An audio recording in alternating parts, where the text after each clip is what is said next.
그 다음으로 우리가 살펴볼 건 Maximum of Posterior Estimation 이라고 하는 방법입니다. 자, 여기서는 우리가 모형에 존재하는 그 파라미터, 앞에서는 계속 세타라고 불렀었죠. 이 세타 자체가 랜덤 베리어블인 거예요. 그래서 세타 자체가 어떤 디스트리뷰션을 가지고 있고, 이 디스트리뷰션이 데이터를 관찰을 함에 따라서 어떻게 변하는가, 그렇게 최종적으로 어떠한 디스트리뷰션을 가지게 되는가, 이런 접근 방법에서의 그 추정 방법이 되겠습니다. 자, 그래서 우리가 만약에 세타에 대한 어떤 사전 지식이 존재한다라고 가정을 해보죠. 이 사전 지식은 세타의 어떤 디스트리뷰션으로 표현이 될 거고요. 자, 그러면 우리가 데이터를 관찰함에 따라서 이러한 사전적인 믿음을 어떻게 업데이트해 나갈 것인가 라는 겁니다. 자, 우리가 이러한 포뮬레이션을 앞서서 이미 다뤄봤어요. 이게 바로 베이지 시오렘이 되겠죠. 그래서 베이지 시오렘을 다시 한번 복기를 해보면 어떤 레이턴트 베리어블 세타가 있습니다. 이 세타는 우리가 직접적으로 관찰을 할 수는 없어요. 그래서 이러한 레이턴트 베리어블에 대한 어떤 사전적인 믿음을 우리가 프라이어 디스트리뷰션이라고 부른다고 했었고, 그게 바로 여기에 해당이 되죠. 자, 그리고 이 레이턴트 베리어블이 어떤 값을 가질 때, 그때 x라고 하는 랜덤 베리어블에 대한 likelihood가 이렇게 정의가 될 거고요. 그래서 이 prior와 likelihood를 곱하고, 그리고 얘를 노멀라이즈를 해주면 px를 이용해서 노멀라이즈를 해주면 우리가 왼쪽과 같이 x가 주어진 상태에서의 세타의 디스트리뷰션, 이걸 우리가 포스테리어 디스트리뷰션이라고 부른다고 했었습니다. 자, 이러한 관계를 가지고 있어요. 베이지 시오렘에 의해서. 그리고 여러분들 복기를 해보시면 이 베이지 시오렘은 이 확률에 대한 기본적인 공리, 그러니까 우리가 썸룰과 프로덕트 룰 배웠었죠. 이거를 통해서 자연스럽게 유도를 할 수 있다라고 배웠었습니다. 자, 근데 일반적으로 이 분모에 해당되는 노멀라이징을 해주기 위한 이 px는 보통 구하기가 굉장히 어려워요. 왜냐하면 이 px를 구하려면 x와 세타에 대한 어떤 조인트 디스트리뷰션을 알아야 되고, 얘를 모든 가능한 세타에 대해서 마지널라이즈를 해줘야 우리가 px를 구할 수 있기 때문이죠. 근데 어차피 px, 이 분모에 해당되는 부분은 세타랑은 전혀 관계가 없잖아요. 얘가 이 포스테리어 디스트리뷰션이 어떠한 디스트리뷰션 폼을 가지기 위해서, 그러니까 전체 도메인에 대해서 적분을 했을 때 1이라고 하는 값이 되게 하기 위해서 우리가 노멀라이징을 해주는 그러한 텀이 되니까 세타에 대해서 관심이 있는 경우에는 특별히 신경을 쓰지 않아도 괜찮습니다. 자, 그렇게 되면 결국 이 포스테리어 디스트리뷰션은 프라이어 디스트리뷰션과 이 라이클리우드의 곱에 비례한다 라는 관계를 우리가 이끌어낼 수가 있죠. 자, 이렇게 우리가 언노운 파라미터인 세타에 대해서 어떤 디스트리뷰션을 가정을 하고 베이지 테오렘을 통해서, 베이지 룰을 통해서 이 세타의 디스트리뷰션을 업데이트를 하게 되면 결국 여기서 얘기하는 x라는 게 우리가 모델링을 하는 관점에서는 데이터에 해당이 될 건데, 데이터가 관측됨에 따라서 이 모델 파라미터 세타에 대한 디스트리뷰션이 점점 업데이트가 되는 거예요. 그럼 최종적으로 가지고 있는 데이터에 대해서 이 세타에 대한 이 포스테리어 디스트리뷰션을 우리가 구할 수 있게 됩니다. 자, 근데 여기서 이 부분이 약간 직관적으로 여러분들이 지금은 이해하기가 어렵죠. 왜냐하면 우리가 앞서서 y는 x 트랜스포즈 세타, 자, 이러한 어파인 펑션에서 여기 해당되는 세타가 바로 모델 파라미터가 될 텐데, 얘가 어떤 디스트리뷰션을 가지게 되면 우리가 이 y라는 값을 어떻게 예측을 하게 되는가, 자, 이런 부분이 사실 직관적으로 지금은 이해하기가 어렵습니다. 자, 왜냐하면 우리가 이 모델 파라미터, 이 개수는 그냥 어떤 컨스턴트, 스칼라 베리어블이라고 보통 받아들이기 때문이죠. 사실은 이 세타가 어떤 디스트리뷰션을 가지게 되면 이 모든 가능한 세타 값에 대해서 우리가 예측치 y를 구해주는 그런 과정을 필요로 하게 되는데, 이 Maximum of Posterior Estimation이라고 하는 이 방법에서는 우리가 이런 식으로 어떤 포스테리어 디스트리뷰션을 구했다, 이렇게 구했어요. 그러면 이 중에서 가장 덴시티가 큰, 그러니까 이 posterior distribution의 값을 가장 크게 하는 그러한 세타 값을 하나 취해서 걔를 모델 파라미터에 대한 추정치로 쓰겠다는 겁니다. 그래서 이 이름을 보면 이 posterior이, 그러니까 posterior distribution의 맥시멈 값을 추정하는 방법이라고 우리가 부르게 되고요. 얘는 또 다시 얘기하면 앞서 우리가 maximum likelihood estimation에서와 마찬가지로 로그를 취하고 거기에 네거티브를 취해서 이 네거티브 로그 포스테리어의 미니멈 값을 취하는 것과 같은 문제가 됩니다. 자, 그러면 앞의 예제에 대해서 방금 우리가 살펴봤던 것처럼 이 모델 파라미터 세타에 대해서 어떤 디스트리뷰션을 가정을 한 경우를 살펴보도록 하죠. 자, 그래서 여기서는 이 p 세타가 이게 바로 프라이어 디스트리뷰션이 될 텐데 평균이 0이고 그리고 어떤 코베런스를 가지는 이러한 가우시안 분포다 라고 가정을 하도록 하겠습니다. 그러면 앞서 예제에서 관계를 생각해 보면 바로 이 posterior distribution은 이렇게 될 거예요.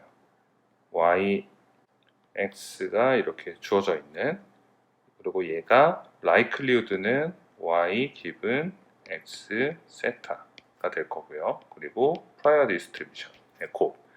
자, 이 posterior는 이 prior와 그다음에 이 likelihood의 곱에 비례를 하게 되는 거죠. 그러면 우리 앞서 디스트리뷰션에서 이 컨주게이트 프라이어 개념에 대해서 배웠었는데 여기 보시면 우리가 이 프라이어 디스트리뷰션을 가우시안이라고 가정을 했습니다. 그렇죠? 그리고 이전에 살펴본 예제처럼 이 x와 세타가 주어진 상태에서 y의 컨디셔널 이 디스트리뷰션을 역시 가우시안이라고 가정을 했었죠. 다시 얘기하면 이 라이클리우드가 이 가우시안 형태의 라이클리우드라는 걸 알 수가 있고요. 그러면 이 가우시안 프라이어와 가우시안 라이클리우드를 곱을 하면 그 결과는 역시나 가우시안 형태로 정리가 된다라는 걸 우리가 앞에서 살펴봤었어요. 그래서 이 포스테리어 디스트리뷰션도 역시 가우시안 형태로 정리가 됩니다. 그래서 이 맥시멈 오브 포스테리어리 에스티메이션에서는 이 좌변에 해당되는 이 퀀티티를 맥시마이즈 시켜주는 그러한 세타를 찾는 거라고 여러분들이 생각을 하실 수가 있어요.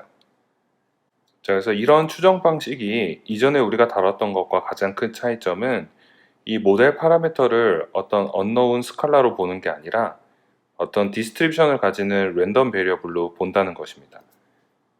그래서 얘를 직관적으로 한번 생각을 해보면 우리가 아래에 주어져 있는 이러한 형태의 데이터를 피팅을 하는 어떤 어파인 펑션을 찾고 싶은데 그 펑션에 해당되는 파라미터가, 그러니까 얘는 y는 예를 들어서 세타 1 x 더하기 세타 0. 자, 이러한 식으로 표현을 할 수가 있죠. 그러면 세타는 세타 0, 세타 1. 자, 이렇게 2디멘전 벡터가 될 텐데요. 이러한 모형의 파라미터 세타가 원래는 평균이 0인 그리고 분산이 코베리언스 이렇게 매트릭스로 주어져 있는 이러한 디스트리뷰션을 따르는 랜덤 베리어블이라고 생각을 하는 거예요. 그래서 여기가 세타 0, 세타 1이면 평균이 0이고 어떤 일정한 베리언스를 가지는, 자, 이 코베리언스 매트릭스가 그냥 아이덴티티 매트릭스라고 우리가 가정을 하면요. 자, 이러한 덴시티를 가지는 그러한 랜덤 베리어블이라는 거죠. 자, 그런데 이러한 사전적인 정보를 바탕으로 주어져 있는 데이터를 설명하려고 보니까 설명이 너무 안 되죠. 평균이 0을 가진다는 얘기는 결국에는 초기에 우리가 생각할 수 있는 함수가, 자, 세타 0가 0이고 세타 1이 0이니까 이러한 함수란 얘기예요. 근데 얘로는 주어져 있는 데이터를 거의 설명을 못 하잖아요. 그래서 데이터를 관찰을 하면 이러한 사전적인 믿음을 점점 업데이트를 해 나가는 겁니다. 주어져 있는 데이터를 잘 설명을 하기 위해서. 자, 그런 식으로 업데이트를 해 나가는데 그렇게 해서 만들어지는 사후 확률의 맥시멈 값, 그러니까 사후 확률을 맥시마이즈 하기 위한 그러한 세타를 찾는 게 이 맥시멈 어포스테리어 에스티메이션, 우리가 줄여서 MAP 추정이라고 얘기를 하는 그러한 방식이 되겠습니다. 그래서 이 예제에 대해서 이 맥시멈 라이클리후드 에스티메이션을 통한 그 그 추정치와 그리고 MAP 방식을 통한 추정치가 차이가 있게 돼요. 그래서 이 그림을 보시면 점선으로 표현되어 있는 게 이 Maximum Likelihood Estimation, 이게 곧 뭐랑 같았죠? Squared Loss를 미니마이즈 하는 것과 같았죠. 우리가 이 에러에 대한 시그마 제곱이 주어져 있다고 가정을 하면 이게 곧 Squared Loss를 미니마이즈 하는 것과 같게 됩니다. 자, 그렇게 되면 점선과 같은 식을 우리가 얻게 되고요. 이게 우리가 추정한 모델이 되겠죠. 자, 얘를 MAP 방식으로 추정을 하게 되면 이 실선과 같은 형태의 모델이 추정이 됩니다. 그러니까 둘은 우리에게 이 두 개의 추정 방식은 우리에게 다른 형태의 모델을 주게 되죠. 그래서 우리가 지금까지 살펴본 이 Maximum Likelihood Estimation 그리고 Maximum Posterior Estimation, 이 두 개의 파라미터 추정 방법을 비교를 해보면 일단 차이점은 Maximum Likelihood Estimation에서는 이 unknown 파라미터 세타를 어떤 컨스턴트, 스칼라 베리어블로 우리가 본다는 거고, 이 Maximum Posterior Estimation에서는 어떤 랜덤 베리어블로 본다는 거였죠. 그래서 데이터가 굉장히 많은 경우, 우리가 거의 무한대의 데이터를 샘플링을 하거나 관찰을 할 수 있는 그런 경우에는 Maximum Likelihood Estimation이 우리 true 파라미터에 근접하는 추정치를 준다라는 게 알려져 있어요. 근데 현실적으로는 그렇지 않죠.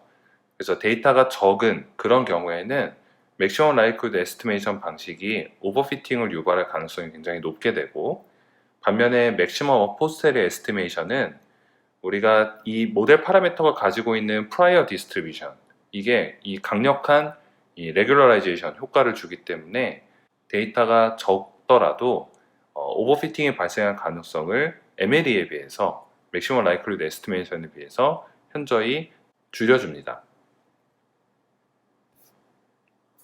자, 우리가 앞에서 어떤 주어진 모델에 대한 그 모델 파라미터를 추정하는 방법에 대해서 살펴봤는데요. 우리가 실제로 데이터를 가지고 어떤 모델을 만들 때는 이렇게 그 모델의 파라미터를 잘 추정하는 방법도 중요하지만, 어떤 모델을 이용을 해서 데이터셋을 설명할 건가, 이것을 결정하는 것도 상당히 중요한 그런 문제입니다.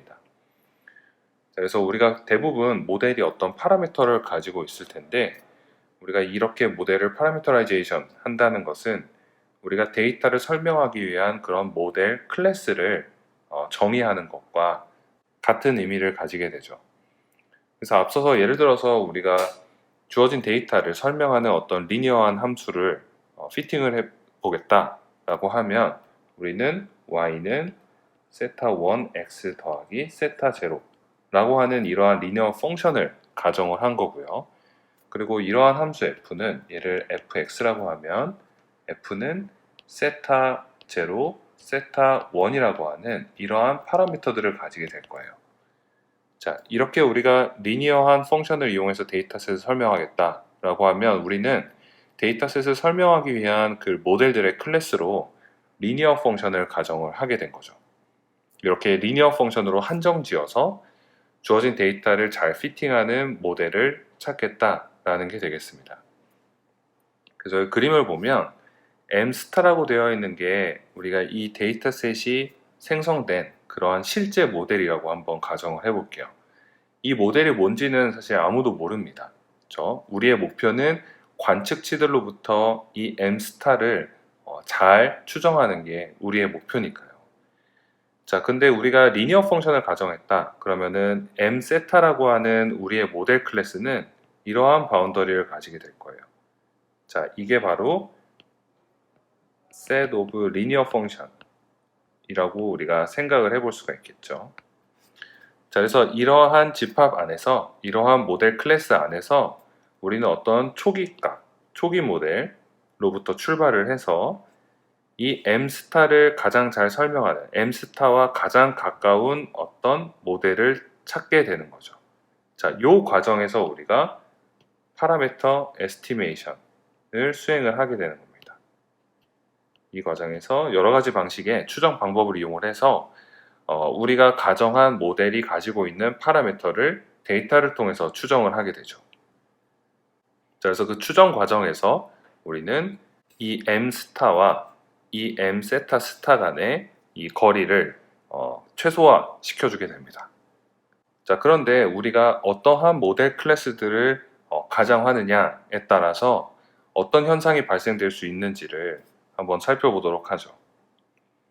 그래서 우리 여기 십자가로 되어 있는 이런 데이터가 주어져 있다고 한번 가정을 해볼게요. 자, 이게 우리가 모델 클래스를 뭐라고 가정하느냐, 이거에 따라서 이 피팅된 결과가 어떻게 되는지를 나타내주는 그런 그림이 되겠습니다. 자, 그래서 이렇게 십자가로 주어져 있는 관측치들이 있어요. 그리고 이 십자가들은 어디로부터 온 거냐면 바로 M-라고 하는 우리가 모르는 이러한 모델로부터 관찰된 데이터라고 해보겠습니다. 자, 왼쪽 그림은 우리가 이 모델 클래스를 7차 폴리노미얼로 가정을 한 거예요. 그러니까 주어져 있는 데이터를 7차 폴리노미얼 펑션, 그러니까 얘는 y는 우리가 세타0 더하기 세타1 x 더하기 세타2 x제곱 이런 식으로 해서 세타7 x 7승, 자, 이렇게 모델을 상정한 거죠. 그렇게 되면 우리가 앞에서 봤던 이 m 세타라고 하는 모델 클래스가 상당히 큰 걸 알 수가 있어요. 이 안에는 리니어 펑션도 존재할 거고요. 그리고 2차 폴리노미얼도 존재할 거고 3차 폴리노미얼도 존재할 거고 굉장히 다양한 그런 모델들을 포함을 하고 있는 그런 클래스가 되겠습니다. 자, 이렇게 우리가 가정한 모델 클래스가 너무 크면 그러면 이 m스타라고 하는 true 펑션으로부터 생성된 true 펑션으로부터 관측된 이 데이터에 존재하는 노이즈까지도 우리의 모델이 피팅을 해버리는 거죠. 자, 그렇게 되면 왼쪽 그림과 같이 이러한 오버피팅 현상이 발생을 하게 됩니다. 자, 반면에 이거랑 반대의 경우로 우리가 가정할 모델 클래스가 너무 작다라고 한번 해보죠. 그래서 우리가 리니어한 펑션을 가정했다. 그러면 여기서 자, 요만한 영역에 있는 모델들만 우리가 상정을 한 겁니다. 그래서 얘를 이용해서 주어진 데이터를 피팅을 하면 이 중간에 있는 그림처럼 언더피팅이 발생을 하게 될 거예요. 그러니까 m스타가 여기 있는데 요 안에서 m스타를 어떻게든 가장 가까이 가려고 해도 여기서 멈춰지게 되는 거죠. 자, 이렇게 되면 주어진 데이터를 잘 설명하지 못하는 그런 언더피팅 현상이 발생이 됩니다. 자, 이것은 오버피팅이랑 대비해서 생각을 해보면 우리가 관측된 데이터는 노이즈가 포함될 수밖에 없는데 이러한 노이즈를 피팅하지 않는 건 좋은데 데이터가 가지고 있는 어떤 그 트루 릴레이션십도 제대로 모델링을 하지 못하는 너무 제한된 공간에서의 모델이라는 걸 우리가 알 수가 있어요. 그래서 적당하게 이런 모델 클래스를 선택을 하면 우리가 오른쪽 그림처럼 주어진 데이터를 잘 피팅을 하면서 데이터에 존재하는 그런 노이즈는 모델링하지 않는 이런 잘 피팅된 이런 결과를 얻을 수가 있게 됩니다.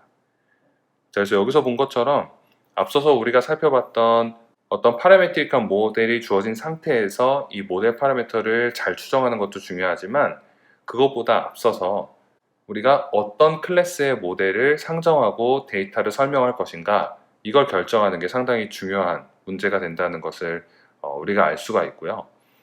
근데 현실적으로 주어진 데이터를 잘 설명하는 이 모델 클래스, 이 우리의 모델의 가설 공간을 설정하는 것은 상당히 어려운 일입니다.